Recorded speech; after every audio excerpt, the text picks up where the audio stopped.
Bonjour à tous et à toutes, bienvenue sur HBTS MCO. Aujourd'hui, nous allons nous intéresser au bilan comptable pour comprendre l'essentiel de ce tableau. Si tu as besoin davantage d'aide, n'hésite pas à aller faire un tour sur mon site HBTS MCO, tu y trouveras de nombreuses fiches de révision. Allez, c'est parti, on commence tout de suite. Tout d'abord, le bilan comptable permet d'avoir un visuel de la bonne santé financière et structurelle de l'entreprise. Elle permet de dissocier deux éléments. D'un côté, on a les passifs qui permettent de savoir d'où viennent les ressources financières de l'entreprise. Et de l'autre côté, on a les actifs qui nous permettent de savoir concrètement comment sont utilisées les ressources financières de l'entreprise. Il y a donc d'un côté les origines de l'argent et de l'autre côté son utilisation. Dans la partie des actifs du bilan comptable, on peut dissocier deux éléments. D'un côté, on a les actifs immobilisés qui ont vocation à être des investissements de long terme pour l'entreprise.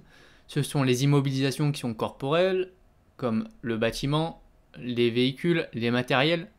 Il y a aussi des immobilisations incorporelles qui sont donc non palpables, comme les logiciels, les brevets, les droits d'auteur, etc.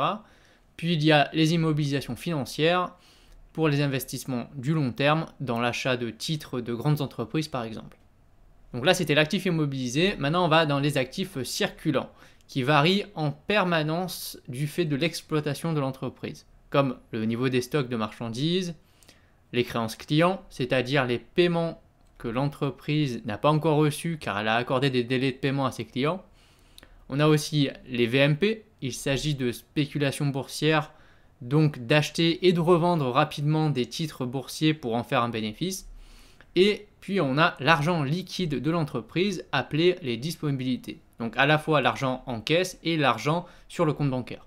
On transforme donc tous nos éléments dans un tableau pour créer la partie des actifs de notre bilan comptable. Petite particularité pour la partie des actifs, il y a 3 colonnes. On a la colonne où on va inscrire notre valeur brute de base pour chacun des éléments. Mais comme c'est un actif et que ça vieillit avec le temps, il peut y avoir ce qu'on appelle des amortissements à prendre en compte. Ce qui nous donne ensuite la valeur nette de notre actif. Je fais donc référence à toute la partie de votre cours sur l'amortissement des actifs. Et on retrouve tous nos éléments qu'on a vus avec les actifs immobilisés et les actifs circulants.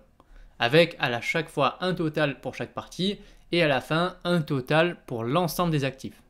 Concernant maintenant le passif, on retrouve aussi deux grandes parties.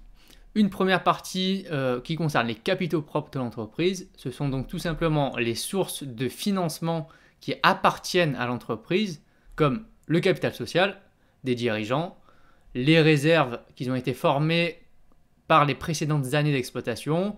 On a le bénéfice en cours durant l'année actuelle où on fait notre bilan et éventuellement diverses subventions et dotations obtenues auprès des instances administratives, locales, régionales ou nationales. La seconde partie concerne les dettes, l'ensemble des dettes, donc c'est une source d'argent qui n'appartient pas à l'entreprise et qu'elle devra forcément rembourser un jour ou l'autre. On a donc les dettes financières, autrement dit les crédits qui sont contractés auprès des banques. On y incorpore éventuellement des découverts si l'entreprise a eu des difficultés de paiement. On a aussi les dettes d'exploitation, lorsque les fournisseurs accordent un délai de paiement auprès de l'entreprise. Et enfin, on a diverses autres dettes, comme les dettes sociales et fiscales. Comme pour l'actif, pour le passif, on transforme aussi nos informations en tableau. Alors rien de compliqué ici, car on n'a pas de brut ni d'amortissement, uniquement la valeur du passif. Petite subtilité au niveau seulement des dettes financières, comme vous pouvez le voir, on a un petit astérix à ce niveau-là, parce qu'il faut noter les découverts, si l'entreprise en a bien entendu, ce qu'on appelle concours bancaire. Ça nous servira pour le bilan fonctionnel qu'on verra dans une prochaine vidéo. On retrouve bien nos éléments, donc nos capitaux propres avec un total, nos dettes avec un total également, et enfin le total de l'ensemble du passif.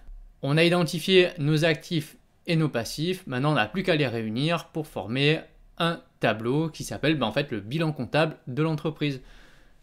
Petit élément de vérification à prendre en compte, il faut absolument qu'il y ait un équilibre entre la partie des actifs et la partie du passif.